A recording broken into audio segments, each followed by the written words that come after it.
mudah-mudahan. Tapi nek dikabulkan ya berarti kita tolak gitu loh, Mbak. Kita tolak ketika tidak ada yang tahu. Kita terima tapi nggak boleh ada yang tahu kan gitu. Ya sing ngerti orang ngerti sing kuasa pasti ngerti Podo iku ae ya. sama ndek kuasa ayo. Berarti podo ae ya, Mbak. Yo kok heran. Aneh sampean. Jangan. Yang penting kan aku gak kepingin bunuh diri, Mbak. Dan aku bahagia. Wah, sampean iku heran. Oke. Sip. Oke, terima kasih ya Mas ya. Tak gawe episode 1 2 3 4 5 6 ya. Terima kasih atas ceritanya. Suwun Mas, tenan suwun Mas. Sehat selalu buat sampean Mbak. Semangat yuk kayau. Bye bye. Oke, makasih.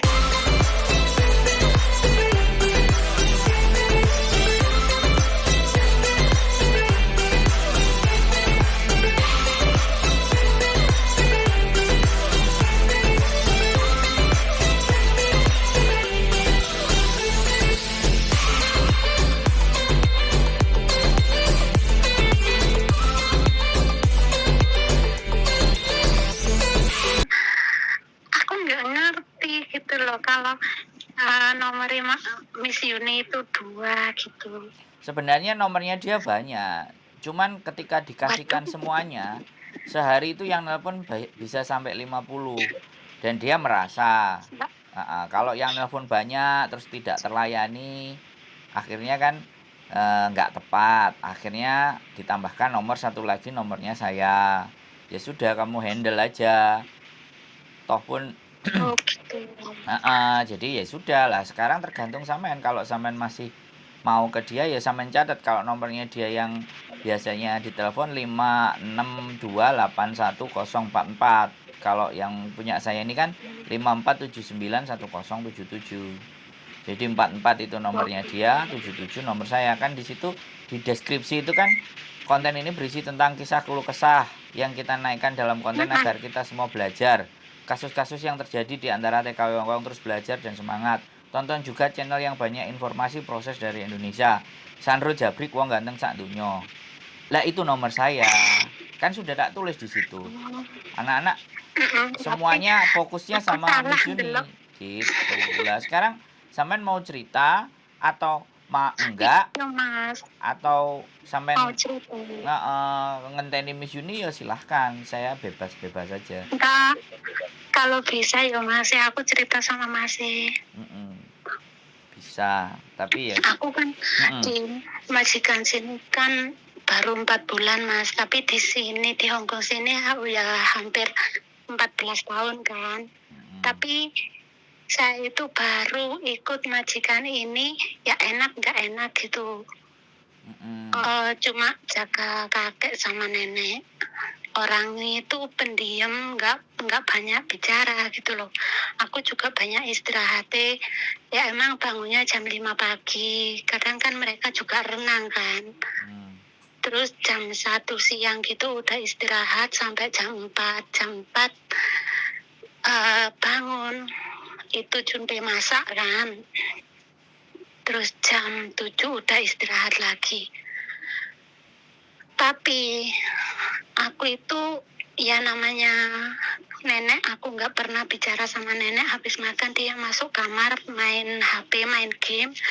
Tapi kalau kakek kan selalu di luar main komputer. Jadi kalau ada apa-apa kan aku nanya nih sama kakek mau masak apa, mau makan apa gitu kan.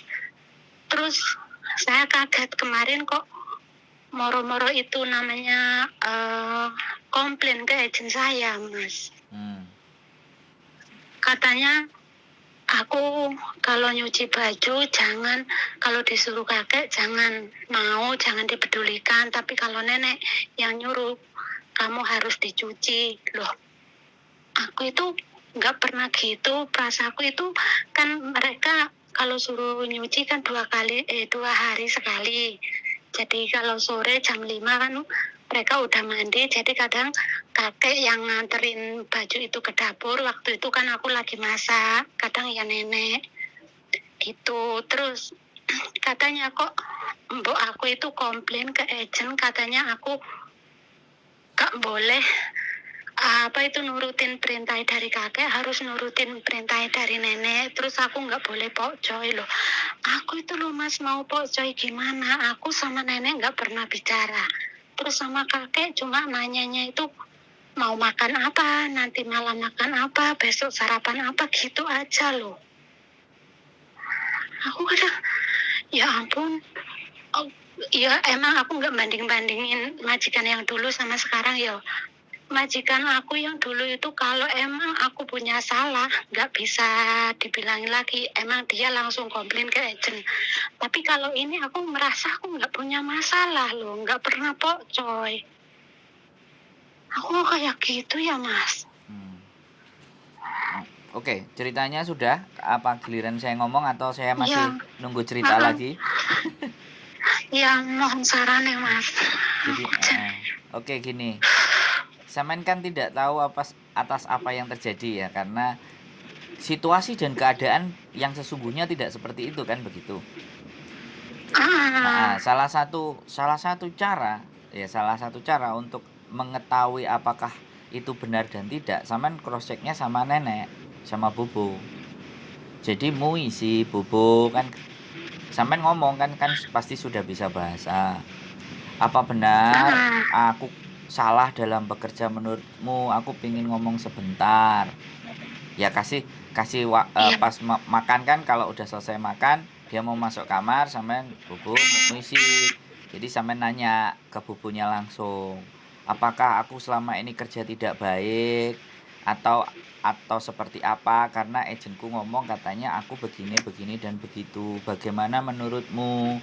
Jadi kayak gitu Mbak, karena sampean logika aja, ketika situasi dan keadaan tidak seperti itu, tapi ternyata fakta cerita di luar itu seperti itu, kan kita mesti cross check, bener nggak?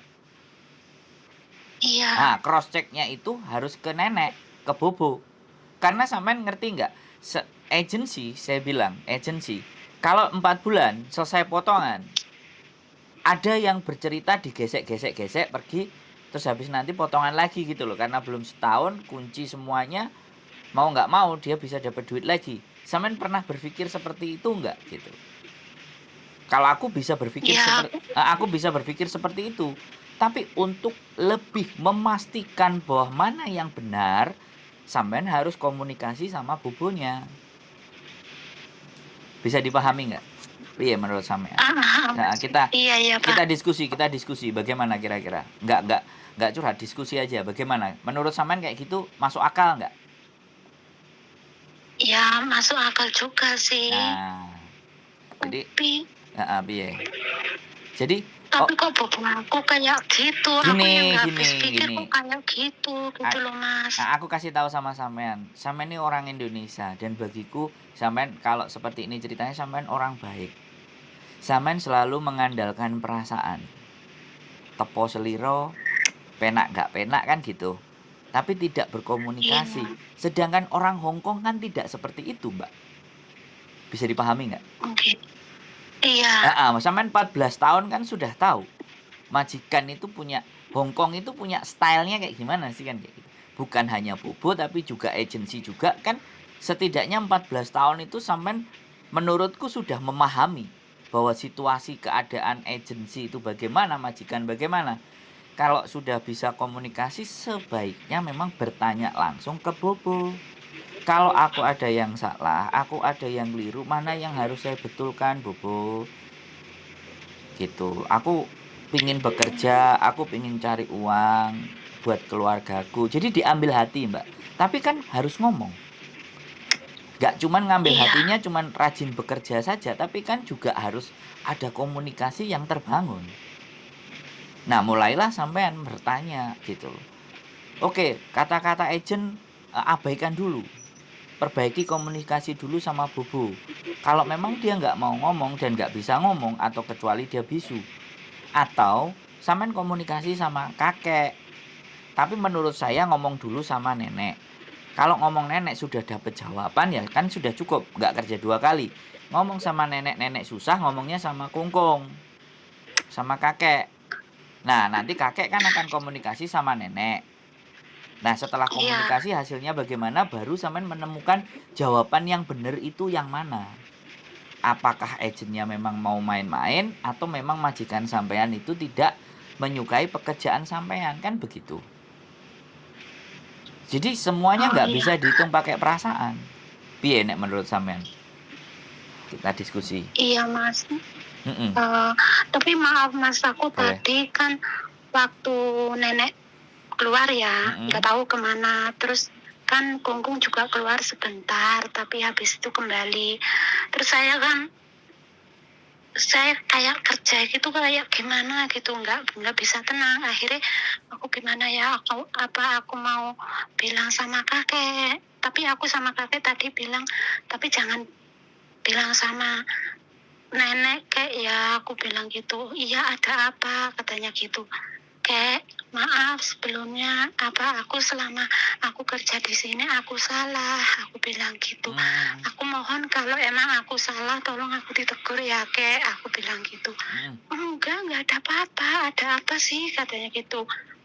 Enggak, kayak kan kemarin itu Mbok kan tausuk sama agent, aku bilang gitu. Terus katanya aku nggak boleh dengerin kakek kalau nyuruh-nyuruh, aku harus dengerin nenek kalau nyuci baju gitu. Kalau kakek yang nyuruh nggak boleh didengerin, tapi kalau nenek yang nyuruh harus dijalanin, aku bilang gitu.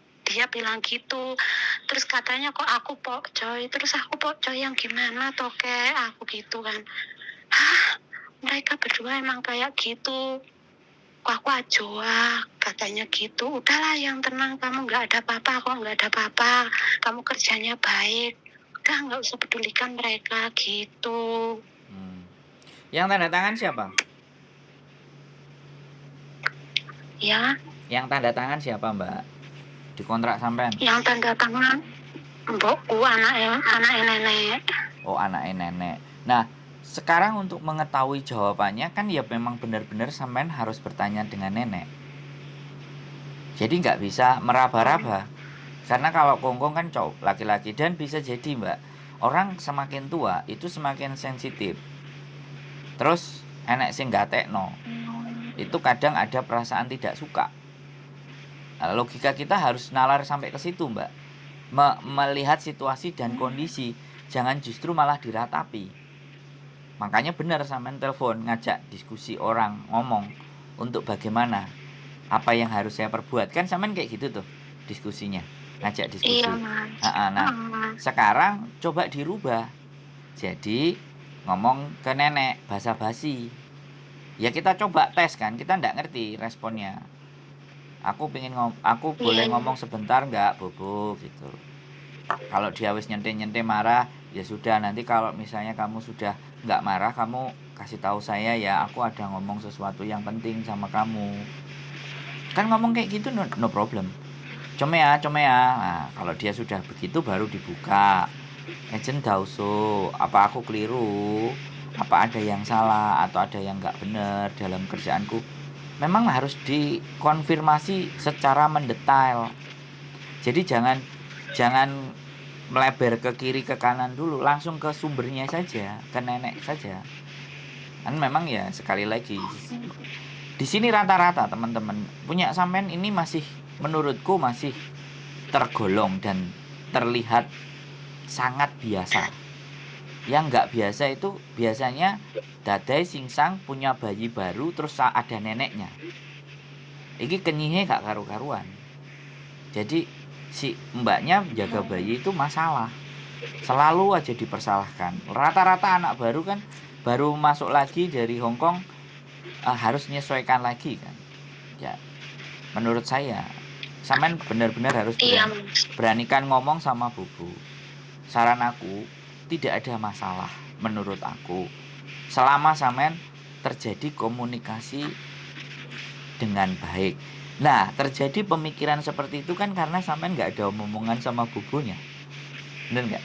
Iya. Nggak pernah. Makanya itu kita harus duluan. Jadi ya cosan, selamat pagi, ya apa, ya walaupun dia sinis nggak apa-apa, karena orang Hongkong itu kan tipikalnya ketika ada orang bekerja dan hoi sam, mereka kan nggak suka. Makanya kita ya harus memperlakukan nenek itu bak seorang ratu juga. Jadi nggak cuman kakeknya saja yang sampean ladeni, karena sampean berdua kan jaga mereka berdua. Ya kalau dia memang mengurung diri di kamar ya mungkin ya ini ya ada sedikit menurut saya bisa sampean lakukan apa enggak. Kita cari kesukaannya buah apa, atau kita belanja di pasar dibeliin terus dikupasin terus kamu mau nggak tak kupasin mangga apa tak kupasin apel apa, kamu ada buah mau makan nggak gitu loh, di sini ada buah, jadi improvement gitu loh mbak. Ketika dia nggak mau ngomong kita juga jangan cuek, alah kue ngono yo ngono aku yang ini kan tidak seperti itu. Tapi bagaimana kita bisa masuk ke relung hati mereka berdua supaya apa, pekerjaan sampean langgeng, kan seperti itu. Jadi persoalan dalam sampean ini sebenarnya tidak ada apa-apa menurut saya. Cuman komunikasinya harus lebih intensif, lebih dideketin, kita yang maju, jangan nunggu dia yang ngajak ngomong. Kan begitu mbak, karena yang tahu situasinya sampean, yang tahu posisinya sampean, memahami karakter mereka kan sampean. Iya mas. Bagaimana wes menurut sampean kira-kira biar kita diskusikan? Iya ya nanti tak coba aku tak bicara sama nenek. Betul, sampean ini orang baik, dari ngomong aja pelan-pelan kok sambil berdoa. Ya enggak gitu, karena aku selama di sini kan emang aku enggak pernah namanya jaga anak kecil. Aku emang suka sama orang tua. Aku anggap setiap aku kerja jaga orang tua, aku anggap orang tua aku sendiri mas. Iya ya, tapi kan yang orang tua ini kan diem. Kalau diem kan ya juga nggak harus kita diemin juga dong, diajak ngomong juga, dianggap ada juga, itu penting. Dianggap ada, diajak ngomong, wah bagus ya bajumu hari ini, kamu kok seger ya, manis-manis lambe tapi nggak norak gitu loh mbak, paham nggak? Orang itu kan seneng kalau dipuji, orang itu kan seneng kalau disanjung. Ya udah kita mainkan itu. Kalau memang dia pinginnya dibegitukan. Serius, aku juga berpikir gitu loh. Aku dari curhatan banyak teman-teman itu, aku mencari sisi psikologi ya. Sebenarnya psikologinya kayak gimana? Jadi psikologi anak dihubungkan dengan situasi yang terjadi. Makanya kan ketika Miss Yuni selalu ngomong bahwa ya kita itu harus dibanyakin sabarnya, ditambahin tabahnya. Kan kita nggak cuman seperti itu, tapi how must to do, apa yang harus kita lakukan. Ya itu tadi, bagaimana approach, kalau bahasa Inggris itu, kalau bahasa Indonesia itu melakukan pendekatan atas apa yang mereka sukai, atas apa yang mereka lakukan. Jangan kita cuek, kan seperti itu tuh. Siapapun manusia nek diperhatiin kan ya seneng toh mbak, bener nggak? Iya mas. Jadi seperti itu sih masalahnya. Ada hal lagi yang menurut sampean masih harus kita omongin, kita diskusi, kira-kira enak? Ya nggak ada sih mas, cuma itu gimana yo, aku ini bener kayak aku mikirnya di sini aku istirahatnya cukup. Nah, bener aku kaget bener loh mas kalau ya, dia langsung jadi ke agent gitu. Sampean itu wafer mbak, kalau zaman now sekarang bilang itu baperan. Jadi ya aku ngomongnya bahasa sing gampang. Jadi karena sampean belum menyatakan yang benar-benar, jadi jangan baper dulu. Karena tidak berlaku baperan di Hongkong itu, bener nggak aku ngomong? Baperan itu sangat tidak berlaku di Hongkong. Hanya orang-orang kita aja yang baperan. Makanya untuk menghindari kebaperan itu kita konfirmasi mbak, kita follow up sih.